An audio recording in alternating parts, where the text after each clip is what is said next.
this is Dorothy with That Scrapbooking, and this is the card we're going to make using the Atlantic Card Sketch Challenge and Little Hedgehogs, which is the last stamp of the month from Close to My Heart. So here we go. This is how it all came together. Okay, here we are with my die cuts, and just so you can see the sketch, this is the Atlantic Card Sketch Challenge for this week, which is the third week of April. And I use that as I don't do much measuring. So the strips I made were just 1/2 inch and 3/4 inch, or they're close to that. So I am using my tri-blend markers to color the little hedgehog, and I'm using I think it's dull gray. Anyway, I'm coloring his little belly and his hands and feet in the lightest color. And then I'm using the medium color to just kind of sketchily, I don't know how to describe what I'm doing. I'm just kind of making little dash lines throughout the little hedgehog's sticky outy fur. And I'm using the medium and also the dark, and I'm doing the same thing with the dark. I'm just kind of like, if I could see good enough to get the dark clumps of fur, then that's what I'm doing. And I made his little ears dark, and my husband is using a nail gun in the room next to me, so pardon me. Okay, I'm coloring his little face in the lightest color. And I just think these little guys are just so adorable. Okay, so I'm using the dull green marker, and I'm using the dark one on the stem. And I'm using the medium to kind of outline the leaf, and then I'll use the lightest one to fill in the rest of the leaf. And so you just want to add a little bit of darkness around the edge. Now, I didn't do it on the little hedgehog's belly, but just to kind of, add a little shadowing and dimension. And so this is kind of a yellowish gold color in the tri-blend group. And so once again, I'm using the light to kind of fill in all of the petals. But then I come back and use the mid-range to highlight all the little, I guess, the veining in the petals. And I thought this was kind of just the right kind of gold for a sunflower. Not necessarily a super bright light yellow, but it has kind of a gold quality to it. And so I'm just adding a little bit of shadowing in the veining area, and then I go around and do a little bit of the tips of the petals. I don't know why I decided that was a good idea, but I'm just adding a little bit. It's just a little bit more dimension to your little coloring project. And this is really easy to do when you think of using the darker colors for outlining and the lighter color to fill in. Now I'm using the darkest of the colors to be the center of the seeds of the sunflower, and then I'm going to go ahead and do the same coloring technique on this other sunflower. So this one seems to have a whole lot more petals than the other one. But it's the same idea. And I don't know, it's something about coloring with markers it's really quick and easy. And having the 3 shades of the same color really helps to, it makes it easy to add dimension to your coloring. So I do like the tri-blend markers. We used to have, I forgot what they were called, but they were dual markers. But I do like the tri-blends.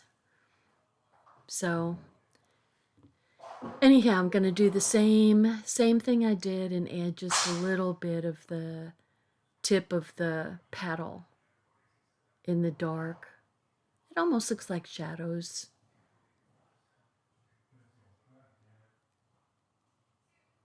Whoops. Language comes with doing construction work. I hope you didn't hear that. Oh dear. Okay, so here I'm doing the same thing with the leaf. I'm outlining.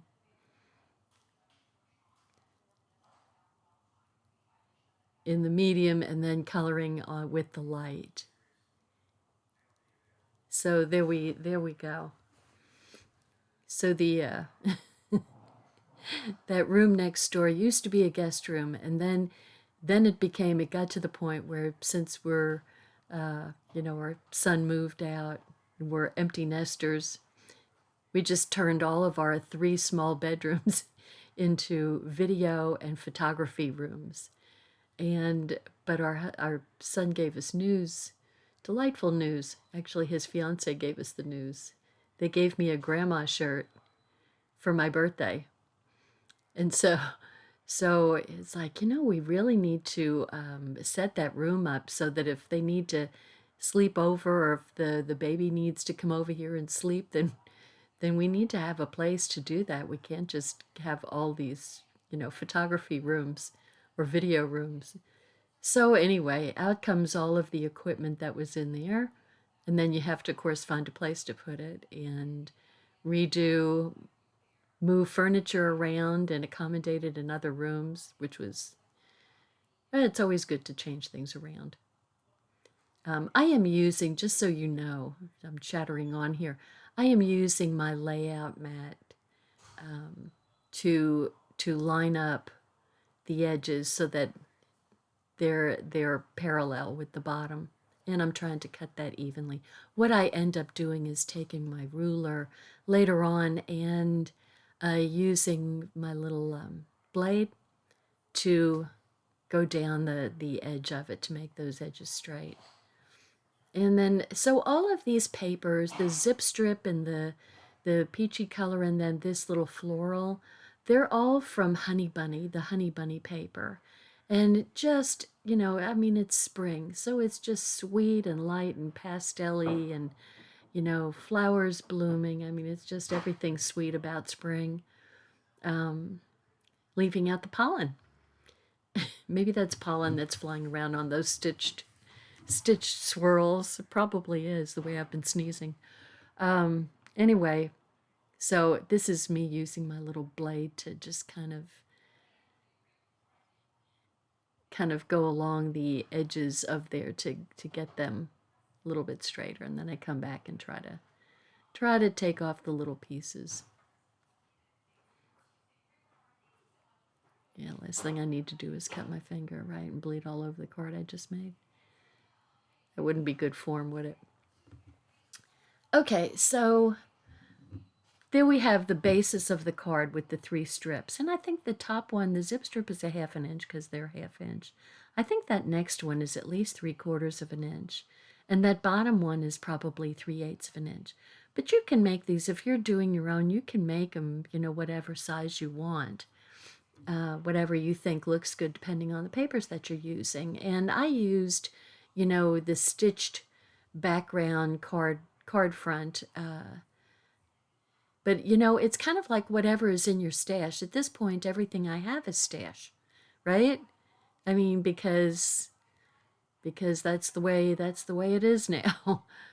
So there's my little, and look at his little back is hiding all my little uneven areas of the paper strips. And then I'm adding, this is the pretty thick foam tape that I'm popping things up with. And so I'm going to put the little flower, the sunflower there, and I'm going to tuck the leaf, the single leaf, kind of, underneath. So there we go. So, just kind of depending. There's, I actually had like a lattice work card front that I was thinking of using, and I cut one out. And you know, it's whatever card front you've got, or if you just want to keep it white, you can. Or, you know, if you're cutting up paper and using the paper as a background, just whatever works for you. And then I just cut some strips to make the part that the sentiment goes on. And I'm going to put my hello in the intense black. Now, what I kind of wish later on that I had made the sentiment background so that the sage green was bigger, and the peach, if that's, I think it's peach, was the smaller one. But this is where I have a problem, because I want to change everything that I make. But that's just me. So it's probably some of you too. And I'm going to tuck it under my little hedgehog, so I'm not going to put a raised foam on it. And then I'm just kind of going over there, the middle strip. And so there's my hello. So then I flip around, and I'm going to put one of the hedgehogs, the one that was kind of facing you, that's kind of, his two eyes are showing instead of just a side view. So he's kind of more in your face, like, hello. Okay, so I'm going to go live now. Okay, so I got some sage ink. And because I used the one hedgehog on the front, I think I'll use this other hedgehog on the back. And he's kind of like in your face, saying hello.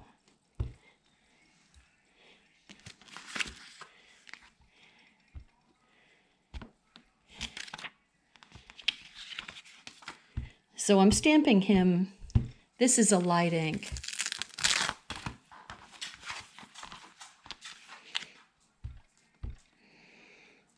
So I'm going to go ahead and put him right on the back as an extra little decoration. And I'm also going to put him on the front of the envelope.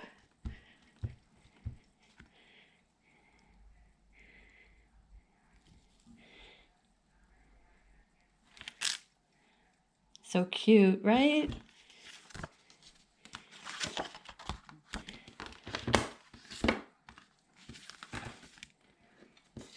Okay, and I just love this zip strip so much. I want to put just a little bottom on the card here, a little border on it. I just think this is so sweet.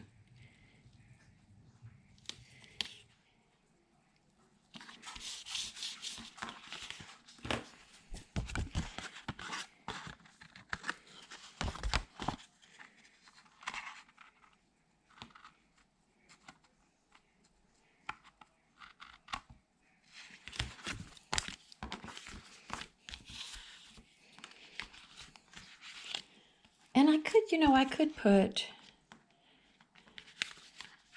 I think I'm going to put this, so thankful, and just make the card complete on the inside.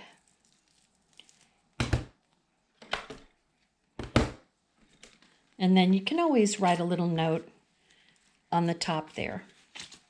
Okay, I'm just taking the ink off of this one and putting it back on the carrier sheet. And then this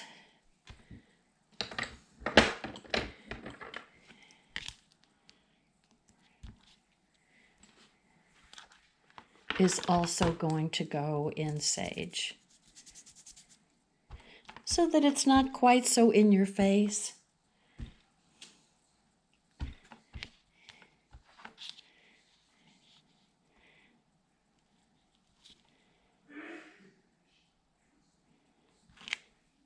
There we go. So thankful for a friend like you. Okay, I like this little card, but I absolutely adore this stamp. I mean, you could just make all sorts of cards for your friends, and it's nothing too complex, and it's sweet with sweet little faces to greet you. I'm just putting all my pieces back so I can always find them.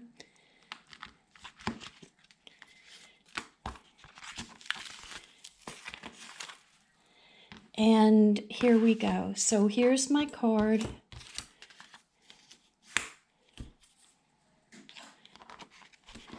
And here's the envelope.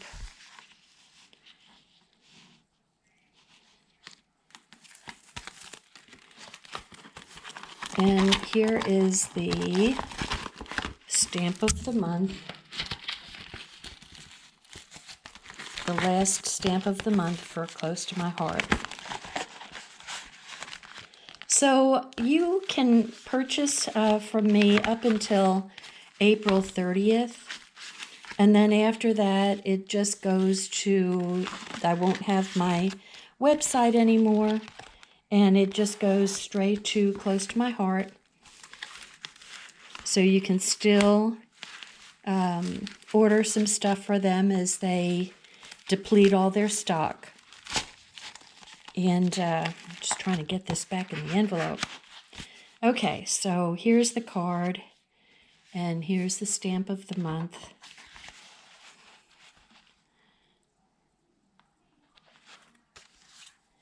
And there we go.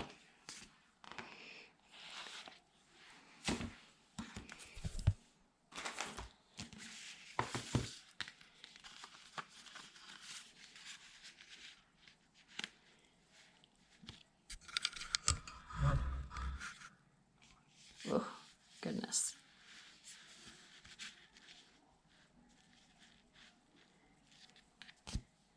Okay, so there we have it. And I have to thank all of you for looking at my farewell video and giving me comments and giving me boosts, and I really appreciate it. This has really been shocking to me. That Close to My Heart is closing. It's the last thing I was expecting. But, you know, you got to roll with it. It's not stuff that you have control over. So for things that you don't have control over, you have to let go, right? You don't have a choice. Thank you so much for watching. I appreciate you all so much. Bye now.